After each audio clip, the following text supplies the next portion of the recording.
Hi everyone, today we will continue our class with Tai Chi and Bagua. I'm just going to put my shoes on while I'm talking to you. And today we're going to do Bagua Qigong for the liver exercise, for the liver organ. Now, let's think about first the liver. What is so important about the liver that we always work with? So first of all, liver is wood element and spring. But in the same time, if we think about the liver, something that I have a strong belief about is that the liver is the filter of all toxins in the body, because if you think about it, the blood collects from everywhere and goes into the liver, and then the liver filtrates the blood. So we, the Qigong practitioners, we believe that we have a double body. We have a physical body and we have an energy body. In fact, every cell has an energy field around. So imagine so many billions of cells in our body, they all have an energy correspondent. So the liver also has an energetical liver. So when we work with Qigong and Bagua Qigong, we work on both the physical and the energetical part of the liver. So I'll go straight into the liver palms. So I am going to show you the palms, and then we will think about when do we use them. So the liver palm, if this is my center, yeah, I am going to bring my hands up and open, and the chest is going to be towards the center. Yeah, if this is the center, then I turn, and my chest and from my lower body I am going to turn towards the center. Now remember, last time we talked about 3 layers of palms. So one is up, one is a little bit lower, and another one is low, completely low. Now, when do we use these palms? So remember, last time we said that we have the balancing palm, the fish palm, we have the de-energizing palm and the energizing palm. Okay? I think I'm gonna give the cat out. Okay, come on, let's go out. Go out. You are going out. So for the liver, now let's think about when do we, well, first of all, when do we work the liver? It's there are many ways to diagnose the liver. If you didn't reach a doctor and the doctor didn't tell you you have a deficient liver, or you have hepatitis, God forbid, or you have a malfunction of the liver, then you can learn how to diagnose yourself. So the first thing that can be a clue. So you see, when we diagnose on the organs, we think like a detective. We go at the crime scene and then we want to find out who committed the crime. In this case, who is responsible for what's happening to me. So what we do, we don't say, okay, this is one clue, that's it, we're going to diagnose. No, we look as a process and we observe many things. So what do we observe first? First we observe the anger. Am I angry? Well, anger can come in many shapes. It can be an explosion, so outgoing anger, expressed anger. I scream at everyone, I explode very easily, I'm a very short-tempered person, or I don't, but I internalize everything. So you have the explosion, yang, and the implosion, in. So I keep it in me. I don't overreact, but I suffer. So that is also a form of anger which is internalized. So this is the first thing that you have to look at. Do you have anything that makes you angry, short-tempered, or do you internalize and you feel anger inside but you don't say? So that's one thing. The second thing is the tiredness. Are you tired all the time? So while the tiredness can come from many other organs, liver is one thing that makes you tired. So if your liver is deficient, you're gonna be always tired. You're gonna wake up tired, you're gonna sleep tired, you're gonna be tired throughout the day. Other things that we look at for the liver, of course, is the local pain. The pain is usually not from the liver, but more from the gallbladder. So if you have gallstones, so gallbladder and liver, they work together. They complement each other as organs, right? As the wood element. Wood element is the liver and the gallbladder. So where do we look at else? We look at the eyes. Do I have blurry vision? Do I have, sometimes I see different colors, or I purely don't want to see. I close my eyes, you know. When you close your eyes, of course, you can do it physically, but sometimes you have to keep your eyes open, but you don't want to see your universe. So then what you do, you try to block your vision. So then you're doing it internally, right? So instead of closing your eyes and not seeing, because when you close your eyes, you can still see with your mind. So your mind wants to shut down completely the eyes. So the eyes are connected to the liver and to the gallbladder. Another thing that we're looking at is the nails. So if your nails are pink, then that's the best condition of the liver. But if your nails, they start to be yellow under the nails, and you have spots, and you have weird things happening under your nails, that's another clue to find the murderer, to find the cause of the liver problem. Okay, that's, you know, roughly what it is about the liver. You also have to think about the taste. Do you like lemons? Do you like sour taste, pickles? Do you enjoy, or you don't? Do you crave the sour taste, or you can't taste the sour taste? So these are the extremes, again, the extremes of experiencing a taste that is related to the liver. So if you're fine with the lemons, with the sour taste, then there is no problem. One thing that I usually recommend to my students is to do a beetroot test. So you get one beetroot and you bake it, you put it in the oven, and then you make a beetroot salad. Not a lot, just like a small cup. And you eat it on empty stomach, okay? Now, you observe if your urine goes red after you eat this throughout the day, then the liver doesn't really process very easily the pigment of the beetroot. If your urine is completely clear after you eat this, then it means that the liver filtered completely and it didn't really allow anything to go into your urine. So this is a test that I do, and if there is no red pigment in your urine, it means that your liver works perfectly fine and manages to metabolize everything. Okay, one more thing before I go into the palms practice is taking medicine, chemicals, or any kind of toxins that we allow the body to take in through breathing, eating, drinking, skin. All of this will eventually end up in the liver. So regardless of how healthy you live, I mean, unless you live off the grid in a farm where you eat only vegetables grown by you, you breathe the air in the mountains, you drink the water from the spring, and you have, you know, like you're in balance with nature, unless you are in that level, it is impossible for you not to have toxins. So don't be scared, don't worry. We do detoxes. That's why we do detoxes, because we can't avoid getting toxins in our body completely if we live in the society. Great.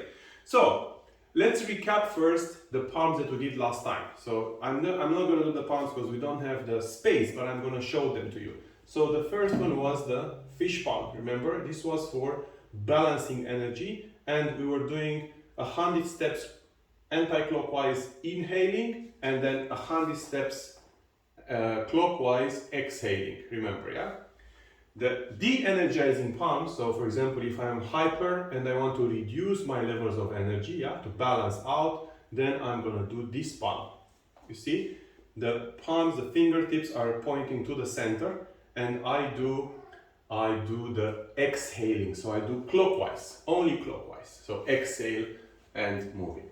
The other palm is energizing. Anytime you want to bring your levels of energy up, you can do this palm. So palms are facing up, I go anti-clockwise and I inhale. Very good. So today let's talk about the lever palms.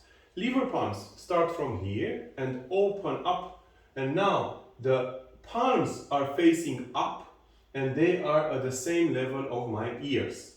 And I do this palm only anti-clockwise, inhaling, and I move. Inhale. Only on the nose, only on the nose, only on the nose, exhale, inhale, and inhale. Okay, so that's the energizing palm. The de-energizing palms goes clockwise and palms are facing down. I relax. My eyes will always be on the same line. I'm not going to look down. Yeah.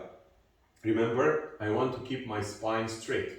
So I elevate my spine, put my hands down, and I exhale.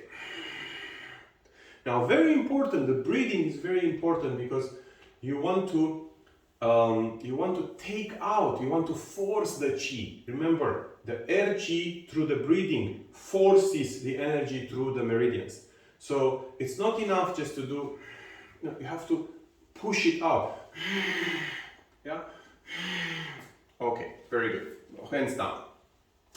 The balancing palm, it's from here, yeah? I go to the level of the heart and I lift my hands up. And this palm, I do 100 steps anti-clockwise, inhaling, and then 100 steps clockwise, exhaling. Okay? So these are the lever palms. Let me see if I forgot anything on the lever. You can find this on my in my book, in the Bhagavad chapter, yeah? And it's on the page 261. Purifying the blood. Okay. The liver is the storage place of all emotions. While working on the liver with the Bhagwan moves, imagine letting go of all emotions. Imagine them flowing through the liver meridian and down to the earth. Do not let any emotion get stuck in your body. You don't have to think too much about it because I think it's naturally going to happen. But of course, it's good to know why we're doing it. Excessive liver. Okay, so symptoms for deficient liver: fatigue, constipation, acne problems, headaches, eye problems, poor sleep, blurred vision, vision loss, night sweats, dizziness, tinnitus, dry mouth, blushing. The palm can be practiced to nourish the liver meridian. The arms are spread, okay, and that's it. So that's the liver palms, okay? So I think that helps. You have to practice at least 100 steps. So now, because we're learning, you can practice all of them and try to see how you feel. When you practice for a few months every day, you will start seeing and feeling how your meridians, how certain meridians, they fire up while you're practicing. But this happens only if you practice every day for at least 20 to 30 minutes every palm. So if you want to work the liver, then you have to work every day for maybe 100 or 200 steps and take your time. Remember, I said last time, every step, it's a movement by itself. So look at them separately. Don't do fast, fast, fast. No, take your time. Inhale. And then exhale. So the longer you do it, the more benefits you get. Because remember, you're grounded, you're focusing on a certain meridian, a certain organ, and with the breathing, you bring a surplus of energy, or you lower the energy levels in the meridians. So that's it for Bhagavad Qigong for today. Now let's go back to Tai Chi. So for Tai Chi, I still didn't get the video from you, so I'm not going to continue with the same form. I want to start practicing something else this month, and I am thinking to do the 42.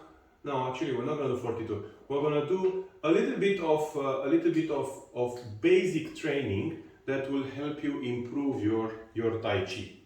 Why I said 42 is because I'm thinking to take elements from 42 and practice. So one of the things that we do in Tai Chi is the empty step, right? Now empty step can be done in Yang Tai Chi in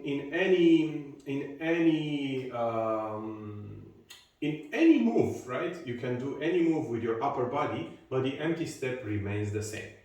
So I want to do a move that is from 42, at the end of 42, and practice only this today. So where is this move? I am going here, yeah? 1, 2, 3, 1, 2, 3 here. Okay, so I'm going here. 1, 2, 3.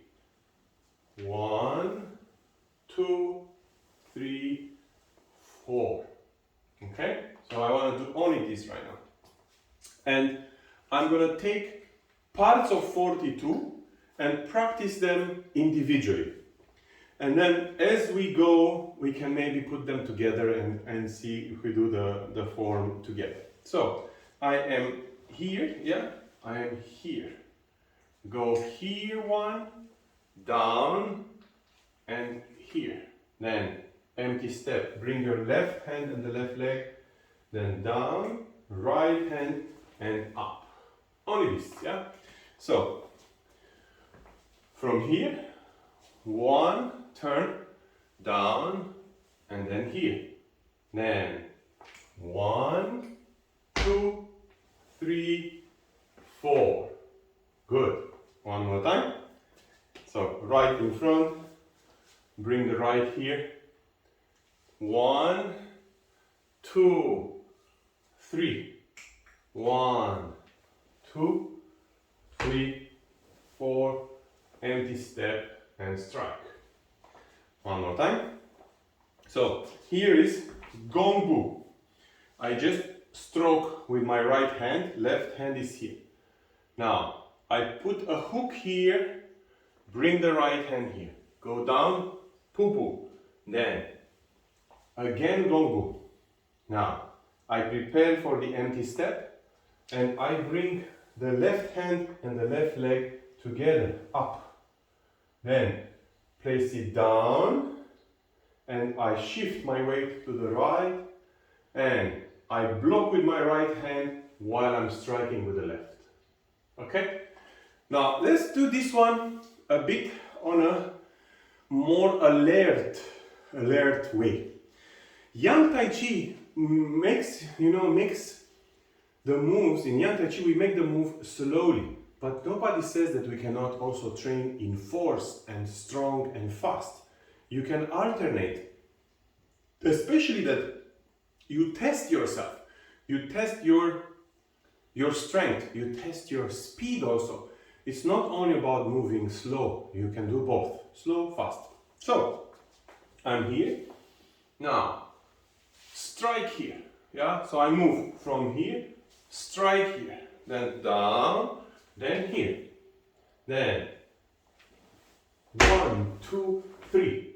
So you can do this fast. Now I will do the opposite now so you can see. From here 1, 2, then 3, 1, 2, 3. I go back. Okay? Let's do it from this direction now. Right, then from here 1, 2, 3, then 1, 2, 3, 4. No space. Okay, good. So, what am I doing here? It's a strike in the neck. Strike in the neck again, then I go here under the leg. I go up, down, up, and I strike. Good. So this is your homework for next time. You have to do it, learn, do it, and then send me the video. So I'm going to take small moves, not big forms, but you have to send me the video so I know you did it. So please send me. We'll count how many seconds of your time is going to take. So 1, 2, 3, 4, 5, 6, 7, 8. 8 seconds of your time. 8 seconds of your time. Put the video, put the phone, take a video and send it. Okay? So let's improve on this and then we'll see what we do next. I'm gonna send you some materials to read on the group, and I guess that's it for today. I shall see you again on Wednesday. Thank you.